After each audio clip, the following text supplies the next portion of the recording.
Module 10, Relational Summary Lecture, GWE2, No More Bullcrap. This lecture is about cows and cow pies and bulls and bull crap, and not just the crap from the livestock, but also about the crap that we're directly responsible for after every meal. And when I'm talking shit, I mean it ecologically. We can leave the other kind of bull hockey for the politics sections of this course.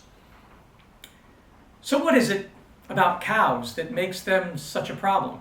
Particularly here in the Wild West, cowboy. With regards to climate change, of course, the issue is the methane that they belch out. Now, some people say farting cows are the problem, but most of the methane is coming out of their mouths, not their butts. Little known fact. Regardless, the CH4 molecule is said to be 23 to 80 times more potent as a greenhouse gas than mere CO2, depending on who you ask and how they calculate. So when scientists initially calculated the global warming potential of the number of molecules of CH4 that an average cow emits per day, roughly 500 liters worth a day, by the number of cows in the world, roughly 1 billion or 1/8 of the number of humans, it seemed to be catastrophic. The BBC reports, quote, "The average ruminant produces 250 to 500 liters of methane a day. Globally, livestock are responsible for burping and a small amount of farting, the methane equivalent of 3.1 gigatons of carbon dioxide into the atmosphere annually," end quote. Now, forget the fact that we humans also fart and belch, releasing approximately 0.12 kilograms per day of methane. Each of us releases approximately 1,000 times less methane than your average heifer. So even though there are roughly 8 times more people than cows on the earth, we still aren't considered problems yet. Well, concerning the methane that comes out of our butts, Our release of fossil methane, of course, is another story. According to a recent article in Science, the background leakage of methane from all non-human sources really doesn't make that much of a difference. Quote, "In a second study, the same team harvested ice from Greenland to estimate how much modern atmospheric methane comes from leaks in extraction operations and pipelines versus natural geologic seeps from the Earth. Because both types lack carbon-14, the scientists compared levels of carbon-14 depleted methane from the 1870s with levels from when the fossil fuel era was in full swing, in the decades leading up to the 1940s. Now, later years were avoided because they're skewed by nuclear weapons testing, which boosts carbon-14 levels. The data reveal that levels of carbon-14 depleted methane were much lower in the 1870s. And that means modern geologic sources of methane are much smaller than previously estimated, and that the big jump came from humans, they reported this week in Nature. They estimate annual geologic methane emissions at about 1.6 million tons, dramatically lower than recent estimates of between 30 million and 60 million tons per year. Methane released from all sources totals approximately 570 million tons a year. And that's from sciencemag.org.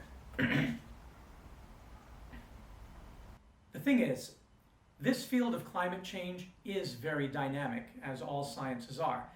Just the other day, a study was cited in an article called "New Methane Math Could Take the Heat Off Cows." The issue is that methane rapidly degrades in the atmosphere. It isn't persistent like CO2. The article tells us, quote, "Globally, livestock contribute 14.5% of total annual greenhouse gas emissions, with methane comprising 44% of that, according to the United Nations Food and Agriculture Organization, the FAO report, Tackling Climate Change Through Livestock."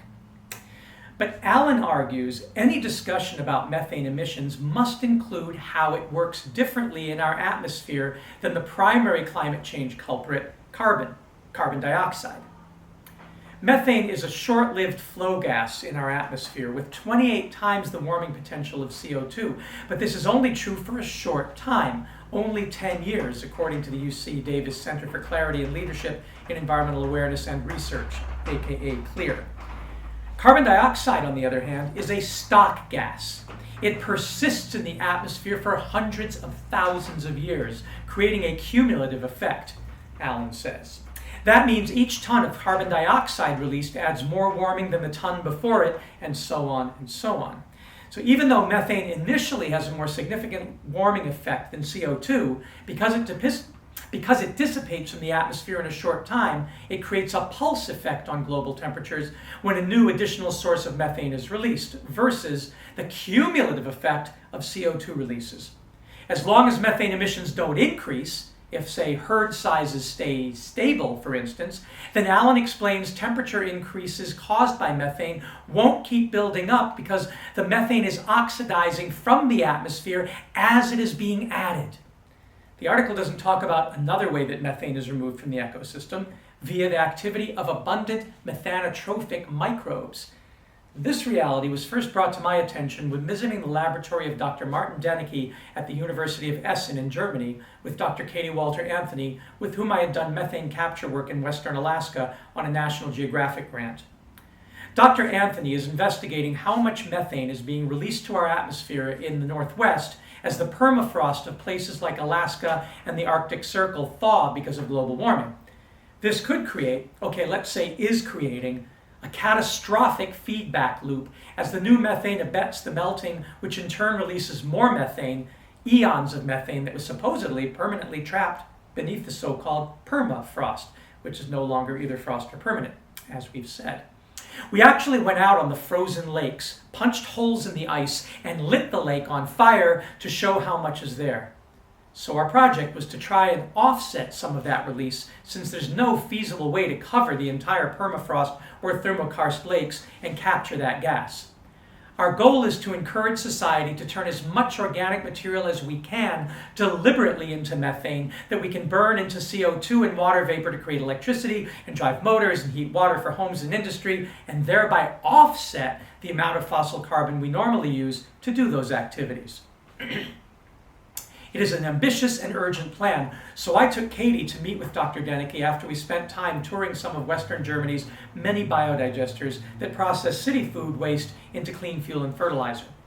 As Dr. Dänicke took us through his two-story laboratory filled with tanks bubbling with Frankenstein-like measuring apparatus, he explained how he had developed a 3A process for breaking down literally all organic materials, including the intransigent lignocellulose of urban tree branches and leaves and yard trimmings that pile up everywhere in the world as humans struggle to keep nature under control and neat and tidy. Now, normally, biodigesters can't do anything with all that tightly layered carbon, so it's either burned, sending smoke and CO2 and poisonous carbon monoxide into the air, or it's piled up and left to rot, which also sends the CO2 up, albeit more slowly, but doesn't do anything to help offset the CO2 from fossil fuels. But Dr. Dänicke's 3A process has 3 phases. An aerobic phase for 24 to 36 hours that degrades the lignocellulose into more digestible molecules, then an anaerobic phase where for 40 days and 40 nights the archaean methanogens, which would have been on Noah's Ark in the guts of every cow, sheep, goat, and other animal, fermented into usable methane-rich biogas, which is used to offset fossil fuels. And finally, it goes through another couple of days of aerobic processing to get an odor-free and nutrient-rich liquid compost fertilizer. With Dänicke's process, there isn't anything that was once alive and has recently died that can't be used to offset the use of things that were once alive but died millions of years ago and turned into coal, oil, and so-called natural gas. Dänicke took us downstairs into a room that looked like something out of a James Bond movie and said, "Here I am doing experiments that we are applying to landfills to stop their methane release. Obviously here in Germany, we are making good progress diverting all food waste in grocery store and farm waste to biodigesters instead of landfills. Back in the year 2000, we had only about 800 commercial-scale biodigesters like the Ibram and Planet T digesters you have visited this week, and now we have well over 15,000 and growing. In Sweden, trucks and cars and buses run on biogas. Europe takes this very seriously. In June of 2020, the EPA meanwhile reports, quote, biogas collected from the anaerobic digester systems is often used to generate electricity to fuel boilers or furnaces or to provide combined heat and power. And as of January 2019, there are 248 operating digesters on livestock farms in the United States. Only 248. And urban biodigesters are sadly almost non-existent, with the exception of the few, like the Harvest Power digesters at Disney World and the ones Quasar Energy operates in Ohio to handle the food waste from the Cleveland Browns games at First Energy Stadium. Way to go, Ohio.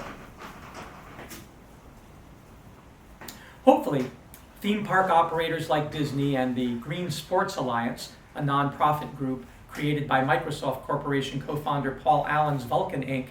and the Natural Resources Defense Council, can make such digesters the new normal for big event spaces. But we, the people, the American people, really need to step up. And of course, the easiest thing we can do is to use our InSinkErator food grinders, aka garbage disposals, and wash and clean all our plastic residuals so every bit of organic material is washed down the sink and can get to the anaerobic digesters found at every wastewater treatment plant rather than ending up in landfill. That is a huge and simple drawdown solution. Now, Denneke reminded us that putting plastic, which is essentially just solid oil, into a landfill does not release much of any methane since it takes so long to degrade, and neither do metal, brick and cement, and glass and ceramics, which are too valuable to throw in a landfill and too easy to recycle. Therefore, if everyone uses the dry method, then all the organic material, all food and toilet waste and animal waste and crop residues and tree and shrub trimmings and leaves and cut grass and weeds and even wood and cardboard and paper can be turned into fossil fuel offsetting renewable biomethane and methanol and derivatives like dimethyl ether or DME. With this simple switch, landfills shouldn't be a problem anymore. But Dr. Denneke said there are still thousands of landfills that have been accumulating organic waste for decades, and even when they close them, they still emit methane until every last gram of organic material we carelessly put in them has decomposed. Now, he said, like many countries, we do try to tap into that, and so we cover the landfills with a membrane, and we capture that landfill gas and use it to run generators, so that is good. I said, yes, we do that in California too. When I was teaching global environment courses at UCLA, we took our students on a tour of the campus environmental activities and also to wastewater treatment plants. And this was in the years from 2000 to 2003. And we were shown that the Institute of the Environment building was powered and heated and cooled by methane turbines fueled by the nearby landfill. Exactly, said Denneke, but the problem comes towards the end of the landfill's life. At some point, the amount of organic material still producing methane starts to drop, and it gets to the point where it is no longer cost-effective to capture. At that point, the economics deter us from doing any further mitigation, but the landfill is still producing volumes that pose a serious danger to our environment through global warming. So I and my team have developed these plastic lattices impregnated with methanotrophic microbes that we can place on top of the landfill to degrade the remaining methane into CO2 and water and biomass as it comes out until there's no more methane to degrade. After half a decade of working with methanogens to make methane, this was the first I had heard of harnessing methanotrophs that eat methane. And it turns out they aren't exotic or hard to come by at all. Methanotrophs live everywhere in natural ecosystems. Wikipedia tells us, quote, methanotrophs, sometimes called methanophils or methanophiles, are prokaryotes that metabolize methane as their source of carbon and energy. They can be either bacteria or archaea and can grow aerobically or anaerobically and require single carbon compounds to survive. So it turns out that this is a rather general strategy among two of life's 5 kingdoms. How hopeful is that? It further tells us, quote, methanotrophs are especially common in or near environments where methane is produced, although some methanotrophs can oxidize atmospheric methane. Their habitats include wetlands, soils, marshes, rice paddies, landfills, aquatic systems, lakes, oceans, streams, and more. The more can include presence in the air and clouds, and this is currently under investigation with promising results. As stated in the article, viable methanotrophic bacteria enriched from air and rain can oxidize methane at cloud-like conditions in Aerobiologia, Volume 29, pages 373 to 384. The authors of that study say, we demonstrate here for the first time that viable methanotrophic bacteria are present in air and rain, and thus expand our knowledge on the global distribution of methanotrophs to include the atmosphere. The fact that they can degrade methane to below atmospheric concentrations when inoculated into artificial cloud water leads to an important possible effect of these organisms.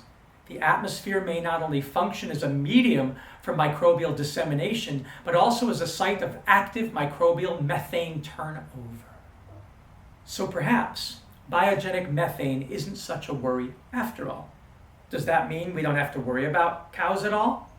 Well, I've argued that the culprit isn't cows per se, but CAFOs, which confine the cows so they can't perform their ecological functions and force them to eat unnatural amounts of fossil fuel grown grains, which themselves represent a net CO2 contribution, producing methane that is unavailable to methanotrophs that are naturally present in and above the pastures that would degrade it faster.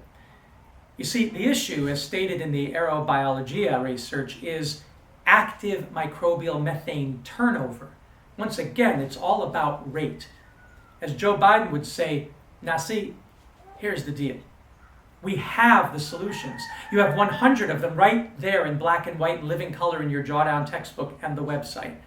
There would be nothing to worry about if we implemented them in a timely manner. The Drawdown solution ranked way up at number 11, regenerative agriculture, is the subject of the documentary we keep mentioning, Kiss the Ground. And it reduces carbon by 23.15 gigatons at a net cost of $57.2 billion with a net savings of $1.93 trillion. That one pencils out for sure. Regenerative agriculture, quote, brings the carbon back home.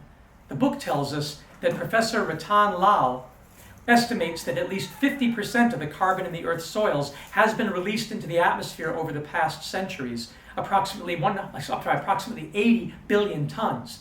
Bringing that carbon back into the soil is a gift to the atmosphere, to be sure, but from a practical agricultural perspective, they say it is an invitation to farmers to move away from agrochemical farming and bring the carbon back home, where it will help them work with the land more efficiently and productively. When carbon is stored in soil organic matter, microbial life proliferates, soil texture improves, roots go deeper, worms drag organic matter down their holes and make rich castings of nitrogen, nutrient uptake is enhanced, water retention increases several-fold, creating drought tolerance or flood insurance. Nourished plants are more pest resistant and fertility compounds to the point where little or no fertilizers are necessary. This ability to become independent of fertilizers relies upon cover crops. Each additional percent of carbon in the soil is considered equivalent to $300 to $600 of fertilizer stored beneath. Cover crops sown into harvested plant residues crowd out weeds. Experimentation has taught regenerative farmers to plant cover crops containing 10 to 25 different varieties, each one adding a particular quality or nutrient to the soil. Gabe Brown, a renowned regenerative farmer in North Dakota, once put 70 different varieties in his seed box for pasturage. The possibilities include legumes such as spring peas, clover, vetch, cowpeas, alfalfa, mung beans, lentils, fava beans, sainfoin, and sun hemp, and brassicas such as kale, mustard, radish, turnips, and collards. And then there are broadleaves such as sunflower, sesame, and chicory, and grasses such as black oats, rye, fescue, teff, brome, and sorghum. Each plant brings distinct additions to the soil, from shading out weeds to fixing nitrogen and making phosphorus, zinc, or calcium bioavailable. And it stops droughts and floods. I mean, where's the loss? And here's where the cows come in. They say, quote, when consumed by ruminants, diverse varieties of cover crops afford extraordinary nutrition. This has been called salad bar beef by legendary regenerative farmer Joel Salatin of Polyface Farms. By recognizing the real needs of farm animals and increasing the amount of biodiversity on the farm to feed them, the whole rainforest beef dilemma and the danger of habitat loss is diminished or eliminated. And of course, the ruminants, the cows and bulls, add most of that extraordinary nutrition back to the soil through their trampled-in manures, especially when the cows are followed by other animals.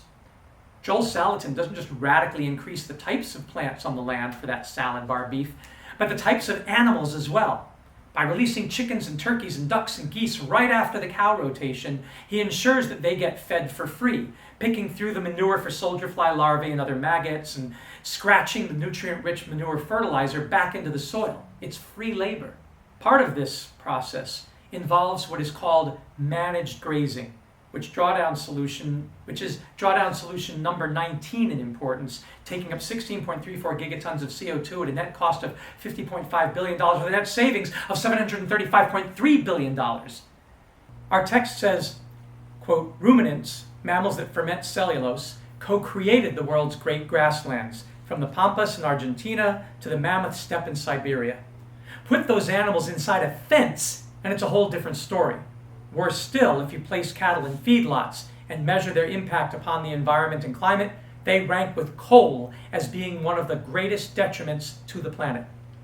What has become apparent, however, is that when cattle and other ruminants are managed on grasslands in a holistic way, it can be the best thing for the land, end quote. Now, the book explains that just as overgrazing is bad for land and carbon sequestration, so is undergrazing. As with many things in sustainability, there's an art and a science to this. When dealing with human-impacted systems, it requires intelligent management to get things back in balance. But it's not as if we can't do it. Homo sapiens, especially with our sophisticated computer algorithms and our environmental sensors, our satellites, are the mightiest managers of systems on the planet. And we must now manage the grazers. That doesn't mean you have to eat them. If you're a dedicated vegetarian or vegan, good on you. You're helping draw down not just carbon, but drawing down the profits of the CAFO feedlot operations. Good job. But remember, we must have animals back on the farm and in the fields if their ecology is to function properly again. If that means rewilding with wolves and coyotes and other predators to help manage the possible overpopulation, or whether it means using IUDs or hormonal or other methods of birth control to keep the animal population in check, so be it. One way or another, the animals need to be put back in the equation. And that equation isn't at all incompatible with increasing the amount of forest, and particularly rainforest. I've mentioned before that the original cows were forest animals called aurochs, like the other ruminants, deer and moose and elk. So while ruminants created the world's great grasslands, they also had a vital role in creating and maintaining the world's great forests. And we have a drawdown solution for recreating this balance. It is silvopasture, and it's ranked number 9, so it is important. It's that important. It can draw down 31.19 gigatons of carbon dioxide equivalent at a net cost of $41.6 billion with a savings of $699.4 billion, so there's no reason not to do it. And it basically involves putting the forest, la selva in Spanish, back into the pasture. Our book reports, quote, research to date suggests silvopasture far outpaces any grassland technique. And that's because silvopastoral systems sequester carbon in both the biomass above the ground and the soil below. Pastures that are strewn or crisscrossed with trees sequester 5 to 10 times as much carbon as those of the same size that are treeless. Moreover, because the livestock yield on a silvopasture plot is higher, it may curtail the need for additional pasture space and thus help avoid deforestation and subsequent carbon emissions. Some studies show that ruminants can better digest silvopastoral forage, emitting lower amounts of methane in the process. People like me who are on the paleo diet will agree from our own fewer farts per food calorie experience once we've cut the grass family from our diet. I can also personally vouch for the idea that cows prefer forest leaves to grass. I saw my first forest cows in the sacred ancient capital of Guatemala, Iximché, the city of the tree of life, or breadnut tree, and learned from the Maya how much cows prefer shrubs and tree leaves to grass, just as deer do. Then I visited my friend Alonso's breadnut silvopastoral plantation in Mérida, Mexico, near Chichen Itza, where the cows browse, not graze, between the rows of managed low-leafing breadnut trees. And now at Rosebud, I feed our cows regularly on oak leaves and sweet gum leaves and shrubs, as I've mentioned before and I'll mention again. I've even seen them rear up on their hind legs to get at the low-hanging oak branches. A tough thing for a heavy bull, but obviously worth the energy to him. And of course, this drawdown solution implies that we pay urgent attention to drawdown solution number 14, tropical staple trees, the trees that can provide nuts for our daily bread and other staple food needs, rather than our constant reliance on grains and tubers. Staple food trees, or what I call tree cereals, can bring carbon down by 20.19 gigatons at a net cost of $120 billion while saving $627 billion. No economic reason not to do it. And save the tropical forest and browse a new kind of rainforest-fed beef. Is there? And finally, for the purposes of this lecture, because you can bring in so many more drawdown solutions wrapped around the conundrum of cattle, let's briefly talk about solution number 17, tree intercropping. Obviously, we don't want to just set up giant plantations of single species of staple trees like Maya breadnut or oceanic breadfruit or coconut or almond flower trees, because monocropping is always bad for biodiversity and for the soil and for water consumption, hence the fights about the real sustainability of California's almond milk alternatives to soy and cow milk. What we want is to mix more species of trees than there are in a bowl of mixed nuts. This is exactly what the tree and forest-loving former president of Nigeria, His Excellency Olusegun Obasanjo, showed me when he invited me to live with him for a few weeks in Abeokuta to build biodigesters at his home, and took me around his farms and factories. The former president proudly showed me his intercropped production forest. It had hardwoods for furniture and construction like teak and mahogany, and a wide variety of fruit and fiber trees, and scattered amongst them, there it was, the African oil palm, that scourge of sustainable development whose monocrop plantations are causing the orangutans and the forests they depend on to go extinct in Indonesia. Obasanjo said, but here it is at home where it originated in Africa, and far from harming the forest, it's a part of our forest. All they're doing wrong in the other parts of the world is that they're burning and clear-cutting the natural forests and making these awful single-species tree gardens to maximize short-term profit. It isn't sustainable, of course. Here, I have multiple harvests yielding so many products, so there's always a revenue stream no matter what commodity prices do. It's like having a diverse stock portfolio, and of course, trees are livestock. And when we harvest one, we plant two in its place. And unlike the Indonesian plantations, where the farmers feel threatened by animals and kill them, we have so much diversity that we can let animals wander through the forest and take some of the harvest. Then we can harvest them. That's the benefit of silvopasture with intercropping. This story ends not with beef, but with another form of high-protein meat that wanders freely through the president's forest farms in West Africa, and one that we were able to buy at the side of the forested sections of road almost everywhere on our drive from Port Harcourt to Lagos. Giant tree snails. Snails are a form of livestock that keep on giving, and they live on trees.